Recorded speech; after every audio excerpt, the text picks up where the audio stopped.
Time for a new lore compilation. It's been a crazy past couple weeks. My most recent video really unexpectedly popped off. I want to thank everyone who's made it such a success. I've kind of been in shock about it, like I'm in disbelief of how well it's done. I am going to continue with more long form content. I have a couple different ideas I'm working on, and I'm also working on some collaborations with friends who are content creators, so I'm keeping busy trying to make stuff for y'all.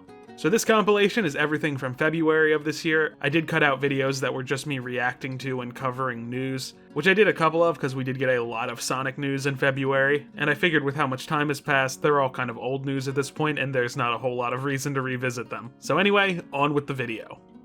Excalibur Sonic is yet another super form with a single appearance, this time in the Arthurian-themed Sonic and the Black Knight. This time, rather than the Chaos Emeralds, he is empowered by the lost light of the Sacred Sword. Interestingly, this doesn't actually physically change Sonic at all, as much as it grants him golden magical armor. Like Darkspine Sonic before him, he's not likely to return in any mainline projects, but his legacy will probably continue through the mobile games. Unlike Darkspine Sonic, he has gotten toys. Incredibly expensive toys.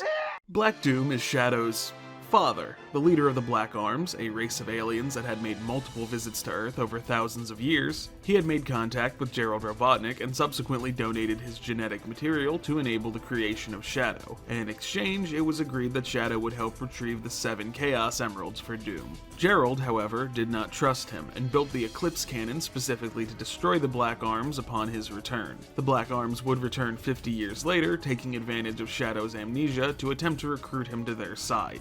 Doom's end goal was to turn all of humanity into livestock, supplying energy to the Black Arms. Shadow would eventually stand against Doom and the rest of the Black Arms, seemingly eradicating all of them. Black Doom had made a few appearances in the comics as well. First, in the pre-reboot Archie timeline, with his absence being explained away via an interstellar war with a different alien species, and as a flashback in the post-reboot Sonic Universe arc Shadowfall. The events of his invasion were also referenced in the IDW comics. Black Doom is now set to make a proper return in Sonic X Shadow Generations. How he survived is not yet especially clear. Nate Morgan is a character who appears in the Archie comics. Initially conceptualized but unused in SatAM as a parallel to Robotnik, he made his comic debut in issue 64. He was a scientist who developed power rings as an alternative to fossil fuels, until his work was sabotaged by his then assistant Dr. Robotnik, leading to his banishment. He would then be taken in by the Mobians and subsequently cause their technology to advance rapidly through his work, but would enter a second exile due to events relating to the Great War. He would remain in seclusion for years with only his friend Eddie the Yeti as a companion, until he first meets Sonic, who offered him a chance to rejoin society, and from this point he joins the main cast almost as an additional parental figure. However, he would meet his end in issue 100, giving his life to allow his friends to escape Eggman, only to be roboticized himself in the process. Left completely immobilized by this, his fate was sealed when Robotropolis was blown up. Writer Carl Bollers did have some plans to bring Nate back, this time as an amnesiac antagonist, but left the book before he could do so Nate remained gone from the comic permanently.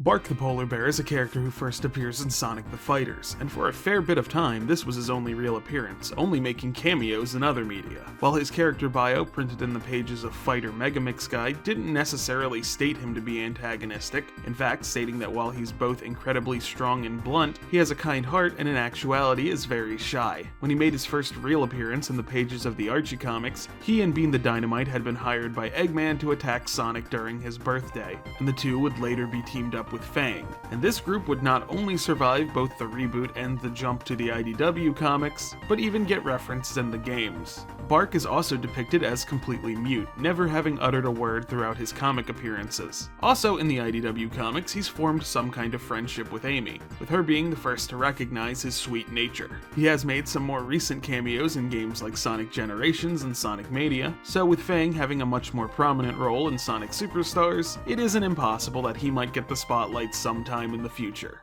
Marine the Raccoon is a character who debuted in Sonic Rush Adventure, which remains her only major game appearance. Aspiring to be the captain of a ship and sail the world, she is very much like Blaze's version of Tails, though with a little goofier personality. Despite her sole game appearance, she's remained a mainstay of the comics, first appearing in a very light adaptation of the opening moments of Rush Adventure that appeared in issue 180 of the Archie comics, to appearing in the first issue of Sonic Universe. with her behavior making Shadow make this face.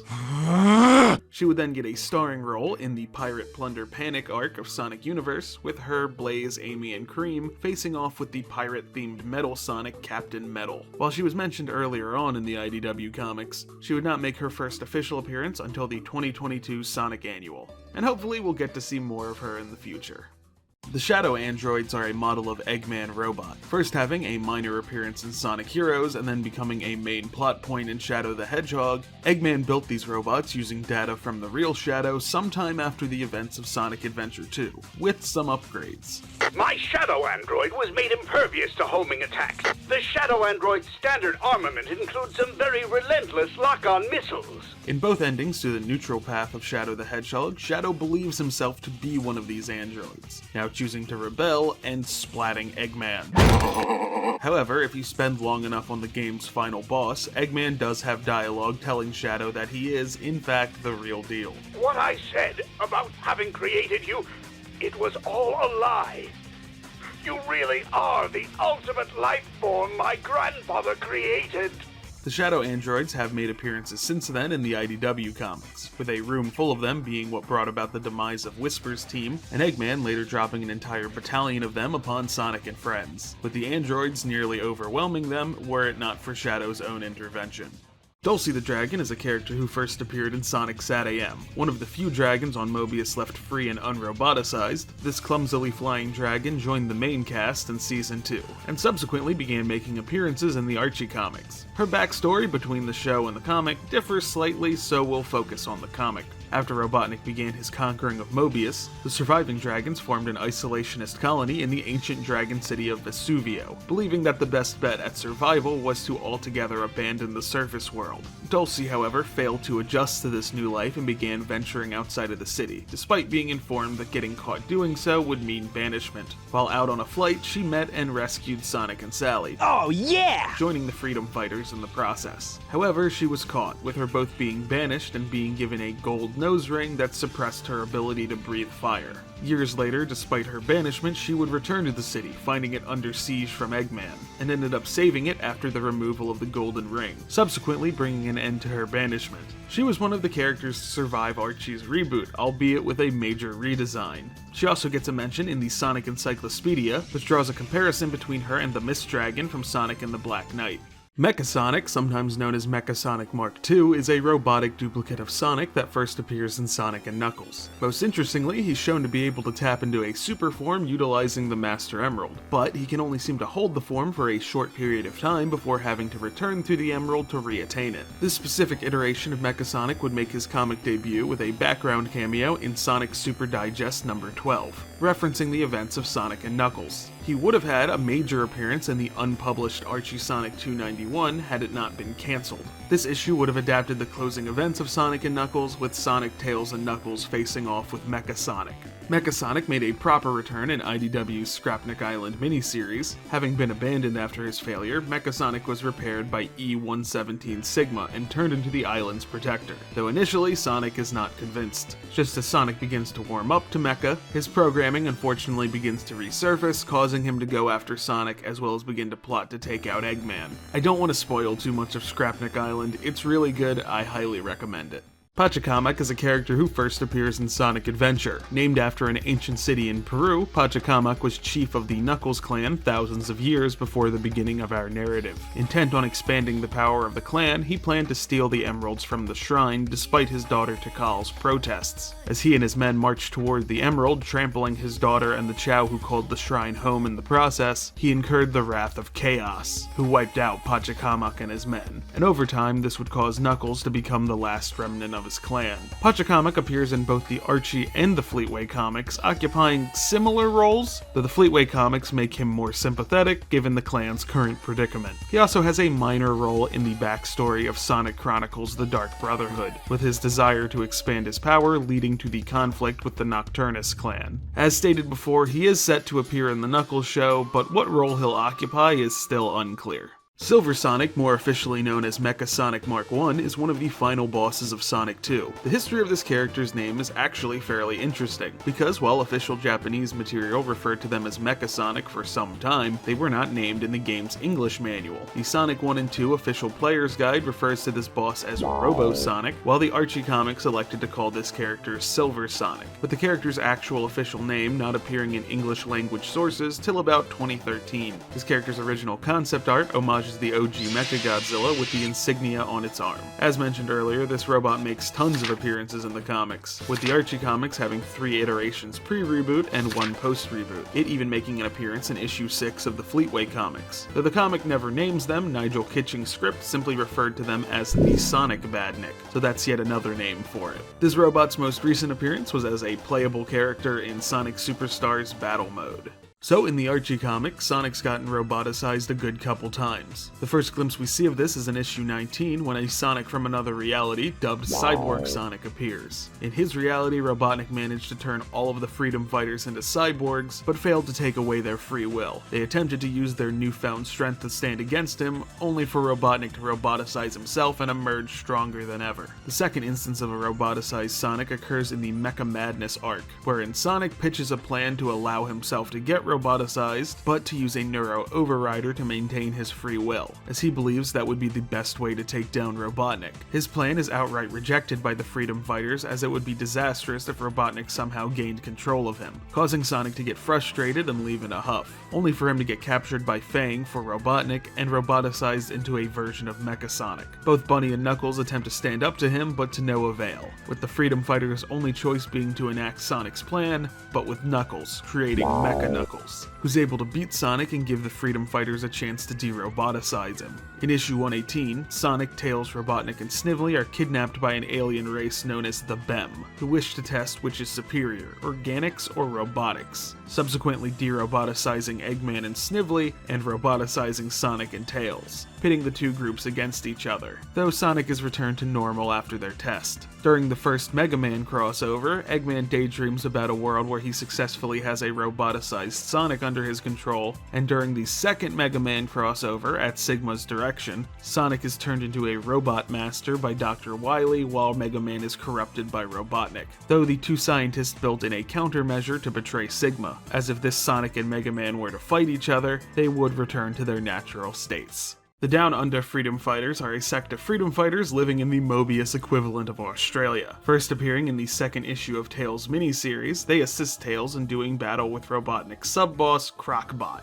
The team is led by both Walt Wallaby and Barbie Koala, with additional members Wombat Stu, Guru the Emu, and Duck Bill Platypus. The group makes appearances throughout the comics, either dealing with Crocbot, the consequences of his actions, or something just specific to Australia. In issue 61, it was lightly hinted at that Barbie Koala would become a love interest for Tails. No way! Ian Flynn was not a fan, stating on his forum that pairing would not happen as long as he was working on the book. The Down Under freedom fighters would make their final appearance in the Knuckles the Return arc of Sonic Universe, temporarily adding a new member to their lineup, Thrash the Devil, who really needs his own video. Despite not being created by Penders and instead being created by Mike Gallagher, this group of freedom fighters do not appear post-reboot.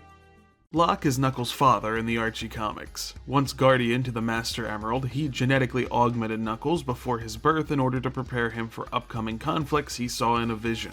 Then, as soon as he felt Knuckles was old enough, he began training him to be the next guardian, though Locke's definition of old enough is questionable. The stress of this was so much that it caused he and his wife to get divorced, with Locke getting full custody. While he continued to raise Knuckles for a time, he would eventually disappear, joining the Brotherhood of Guardians and choosing to watch Mobius and by extension Knuckles from afar. The two would reunite years later, though their relationship would grow more tumultuous over time, especially when Knuckles stated that he was going to be leaving his post as the Emerald Guardian to fight against Eggman. While he's far from Father of the Year, good parents don't often microwave their children, his final act in this comic was to sacrifice his own life to free Knuckles from Enerjak's control. A version of Knuckles' father appears in the second Sonic movie, though contextually and visually he's very different from Locke, though Penders openly wondered if inspiration was taken from his work. Maria Robotnik was the granddaughter of Professor Gerald Robotnik and cousin to Eggman. At some point she was diagnosed with neuroimmune deficiency syndrome, also known as NIDS, an incurable and fatal disease.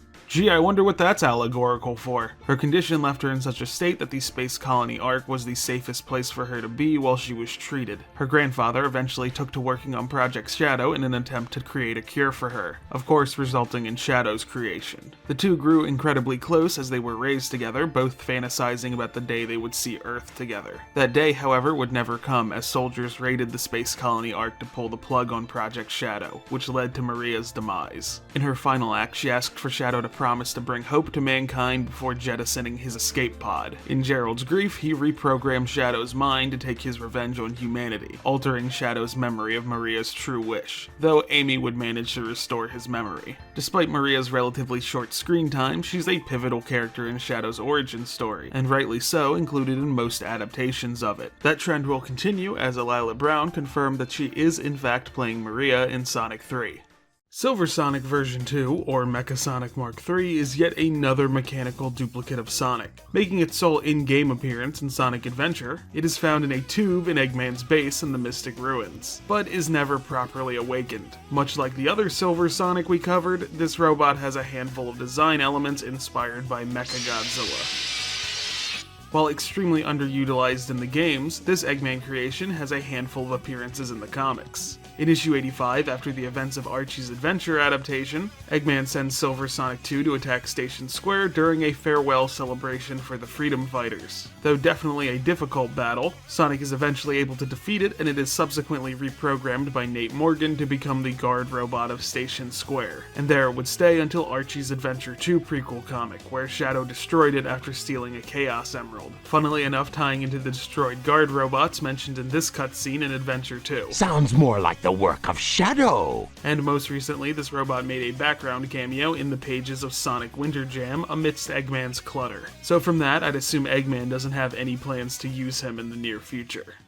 The Commander is a character who appears in Shadow the Hedgehog, currently the leader of the Guardian Unit of Nations. As a child, he was raised on the space colony Ark, where he had befriended Maria. When the incident on the Ark occurred, he not only lost Maria, but his whole family to the tragedy. Rather than knowing the truth of what happened, he believed Shadow had been the one to blame, leading him to order his troops to attack Shadow during the events of the game, with his end goal being to destroy Shadow himself. However, as the events of the game unfold, the truth is revealed to him, and he grows deeply apologetic for his actions. I want to apologize for the other day.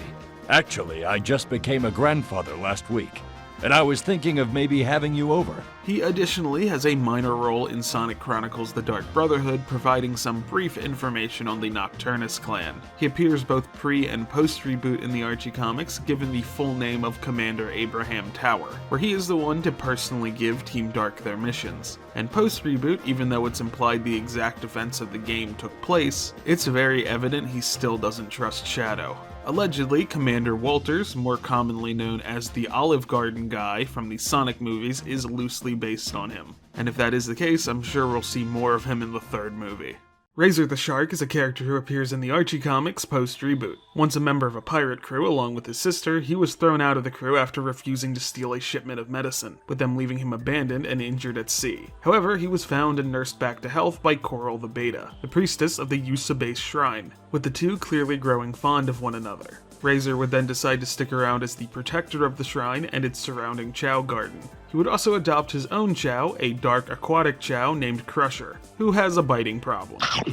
He would first meet Sonic and friends during the Shattered World crisis, guiding them both to the temple and the underwater city of Meropis, where he would team up with them against the Dark Gaia creatures as they invaded, and later he would assist the Chaotix in rescuing the Princess of Meropis from his old pirate crew. Though he personally doubts it, it is implied that he and Coral have a thing for each other. At minimum, Sonic ships it. Merlina is a character who first appears in Sonic and the Black Knight. The granddaughter of the wizard Merlin, at some point she had foreseen the future where the kingdom would fall apart. She would then seek the scabbard of Excalibur to use its immortality-granting powers to make the kingdom eternal. She summons Sonic to her world expressly to manipulate him into obtaining the scabbard for her. Upon receiving the scabbard from Sonic, she calls upon the spirits of the underworld to enact her plan, transforming her into the Dark Queen, and causing the world to be consumed by dark magic. Sonic is able to defeat her after tapping into the power of the Sacred Sword, and afterwards manages to talk her down, stating that every world comes to an end eventually, but that's exactly why you have to live life to the fullest. Merlina hasn't made any other game appearances outside of mobile games, but she manages to appear in the Archie comics, when they adapted the opening moments of the game in issue 197.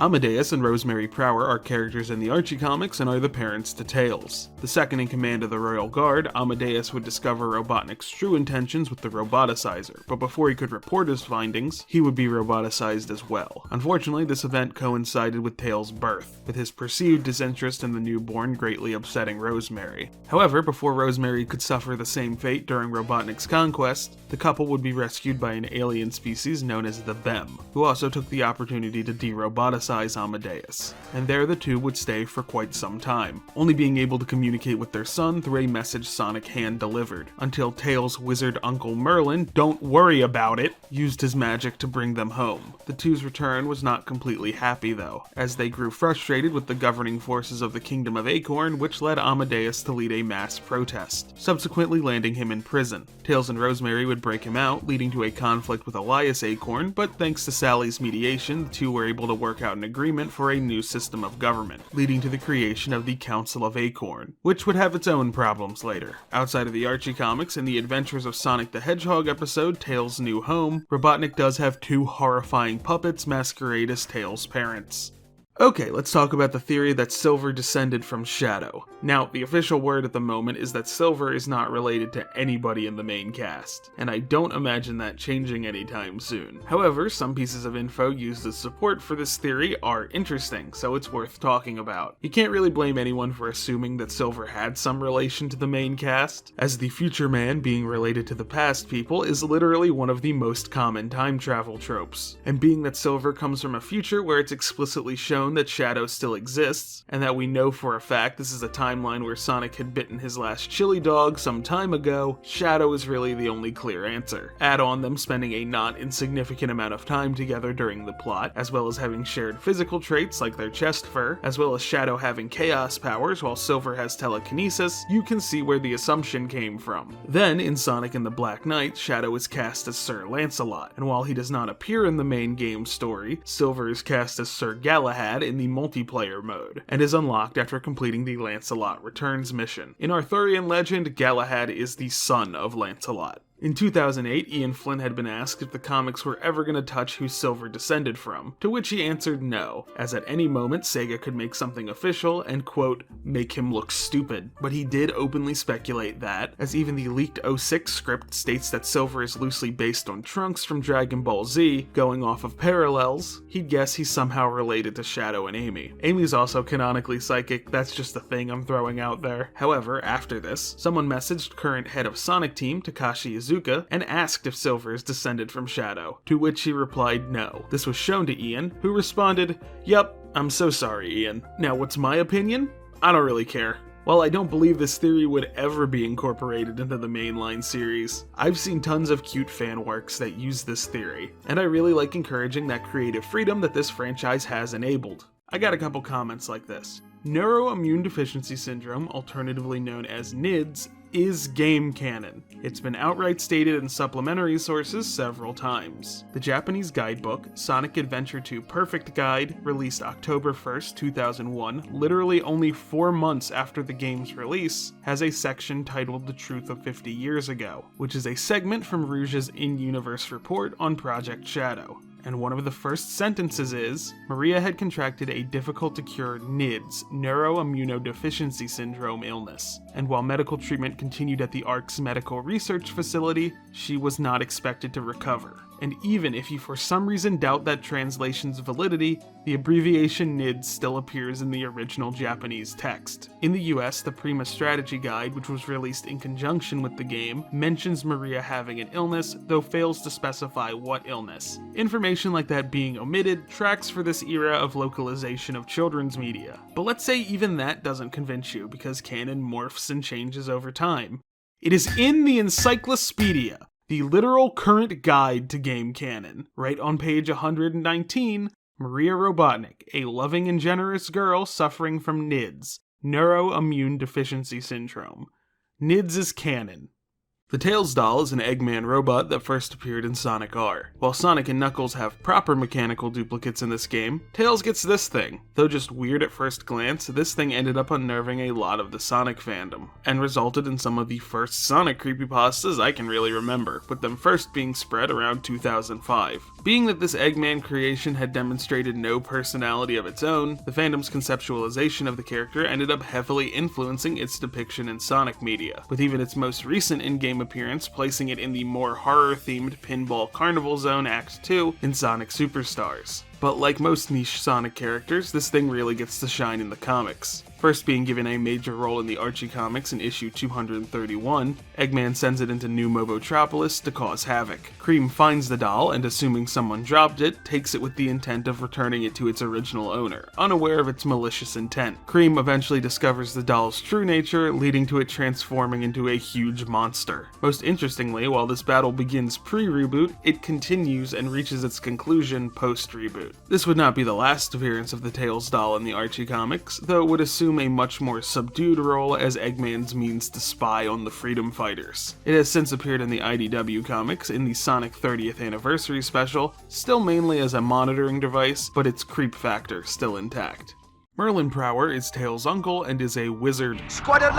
Once the court wizard to the Kingdom of Acorns, he went into hiding after Robotnik's takeover, watching the freedom fighters from afar. Though clearly having magical abilities, even able to turn Tails into his super form without the assistance of an emerald, he self-identifies as a charlatan. He would officially reunite with his nephew in issue 162, where besides bringing Tails' parents home from space, he honestly doesn't do a whole lot before leaving again in issue 187, with his only further mention being an off-panel gag comic in issue 237, referencing how characters disappear from the comics after leaving to go on an adventure. According to Ian Flynn, there were bigger plans for this character in 2010, but Sega said no.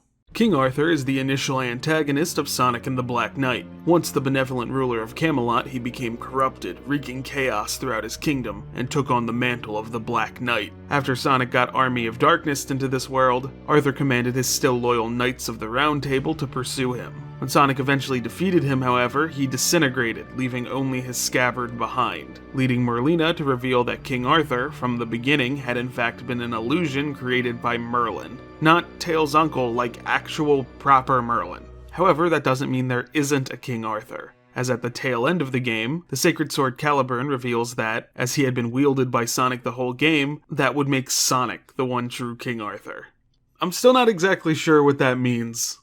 So did the events of Sonic and the Black Knight happen? This is a question left up for debate by the final scene of the game, in which Sonic recounts the previous events to Amy, only for her to assume he's just making excuses for missing their date, while he pleads that he's telling the truth, leading some to believe that the events of the game are actually just Sonic's elaborate lie. But let's examine that claim. In the English dialogue of Sonic Generations, Sonic comments that this current adventure is, quote, no stranger than rescuing genies in magic books, a pointed reference to Sonic and the Secret Rings. However, in a more accurate translation of the Japanese dialogue, the line is, I've been to magic books, more of a reference to the storybook series as a whole. Then, in Sonic Frontiers, there's this Coco wielding Caliburn. Now, is a cute visual reference and also mobile game appearances any type of full confirmation?